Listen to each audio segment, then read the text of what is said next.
সম্মানিত দর্শক, আমি বরাবরের মতো চলে আসলাম একটি মরিচের ফিল্ড ভিজিটে।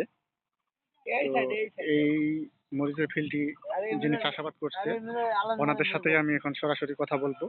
ভাই আসসালামু আলাইকুম। ওয়ালাইকুম আসসালাম। ভাই আপনার নাম এবং ঠিকানাটা একটু বলেন। ভাই আমার নাম মোহাম্মদ আব্দুর রাজ্জাক। জি। ঠিকানা আছে গ্রাম দামাইক্ষেত্র, দিনাজপুর। বীরগঞ্জ, দিনাজপুর। ভাই দেখতেছি যে আপনি মরিচ চাষাবাদ করছেন, তো মরিচ চাষাবাদ করে আপনার কাছে কেমন অনুভূতি হচ্ছে? না মরিচ চাষাবাদ করে আমি তো প্রায় 7-8 বছর থেকে মরিচ চাষাবাদ করি। জি। তারপর তো মরিচ চাষাবাদ তো ভালো আমার। ভালো লাগে তাই না? তো আপনি কি একটা জাতেই করেন না বিভিন্ন না, জাত চেঞ্জ করেন? জাত চাষ করি আমি। তো এবার কয়টা জাত লাগাইছেন আপনি? 2টা জাত লাগাইছি। 2টা। তো 2টা জাতের মধ্যে এই যে এখন আমরা যে জাতটা নিয়ে কথা বলবো, এই জাতটা আপনি কোন কোম্পানির এবং কি জাতের মরিচ আপনি বলতে পারেন? এটা আমি নার্সারি থেকে নিয়েছি। জি, ওই যে আমার ভাই আছে জি, ওনাদের নার্সারি থেকে। জি। এটা হলো স্কিউ সিডের হ্যারিস। স্কিউ সিডের হ্যারিস। হ্যারিস। তো এটা আপনি নতুন জাত না? হ্যাঁ, নতুন জাত দিছে না? আপনাকে কি জোর করে দিচ্ছে একরকম? না, এটা জোর করে দিছি। জি, এখন এই যে জোর করে দিছে আপনি যে আরেকটা জাত লাগাইছেন পাশাপাশি আর এই জাতটা লাগাইছেন, এই 2টা জাতের মধ্যে না, আহ এটা ভালো, বাজার জাতটা ভালো। বাজার জাত ভালো। হ্যাঁ। ফলনের ধরন কেমন? ফলনের ধরনও ভালো আপনি আছে। একটু দেখান দেখি ফলনের ধরনটা। আল্লাহর রহমতে এই যে ফলন দিক দিয়া দেখতে হবে না, ফলন আল্লাহর রহমতে অনেক ভালো আছে। এই গাছে মনে হচ্ছে আরো প্রচুর পরিমাণে হ্যাঁ। ধরছে না? কেবল সিরা ধরছি, একটা সিরা দিছি কোন রকম করে। হুম।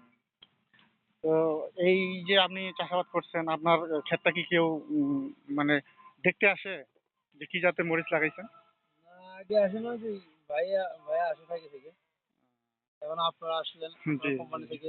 জি। এইটাই আর কি। এবার এর আগে কি তুলছেন এখান থেকে? হ্যাঁ, এখান থেকে আরেকটা সিরা দিছিলাম। বাজারে চাহিদা আছে তো? আছে চাহিদা। তো আমি এখন কথা বলবো যে যার কাছ থেকে চারাটা এই কৃষক ভাই সংগ্রহ করছে ওনার সাথে। আসসালামু আলাইকুম ভাই। ওয়ালাইকুম। ভাই আপনার অনুভূতি একটু আমি জানতে চাই যে আপনি এই যে চারাটা যে আপনাকে বীজটা যে আমরা একটু রিস্ক করে দিয়েছিলাম যে ভাই দেখেন প্রোডাক্টটা আমাদের ভালো, তো সেই তুলনায় আপনার কাছে এখন কেমন মনে হচ্ছে? না, আমিও মনে করেন যে আপনাদের কাছে নেওয়ার পরে আমিও এরকম আমার ভাইকে মরিচ নিতে গেল জি, 1701। আমি জি, বললাম যে ভাই যেহেতু আমার বাসার কাছে লাগাবেন, জি, দূরে দিলে তো আমি দেখতে পাই না। জি, তাই আমি একটু কাছে আপনাকে এই জাতটা দিতে চাই, আপনি অর্ধেক অর্ধেক 2টা জাত নেন। জি, ওই জন্য উনি ওইটা নিল অর্ধেক, এটা নিল অর্ধেক। এখন ভাইকে জিজ্ঞাসা করলাম যে ভাই ফলন কিরকম কি? কয় না ভালো। জি। বাজারে চাহিদা আছে, চাহিদা জাতটা আছে। ভালো। এইটা এখন আর কি দেওয়া যায়। তো এখন এই যে আমরা যে মানে বলি যে ভাই আমাদের এসকিউসিটির কিছু পণ্য ভালো আছে, তো এটা কি আমরা প্রুভ করতে পারতেছি হ্যাঁ, আপনাদের হ্যাঁ, ঠিক আছে। কথার সাথে কাজের মিল কাজে আছে। মিল আছে? আমরা কি সামনে তাহলে আপনার সাথে আরো বড় পরিসরে বিজনেস করতে হ্যাঁ, পারবো? অবশ্যই পারা সম্ভব। তো আমাদের আরো অনেক কিছু প্রোডাক্ট মানে নিয়ে আসা হয়েছে যেগুলা আরো গুণগত সম্পন্ন। তো আপনাদের মাধ্যমে আমরা আর কি প্রচারিত করব। তো ধন্যবাদ আপনাকে।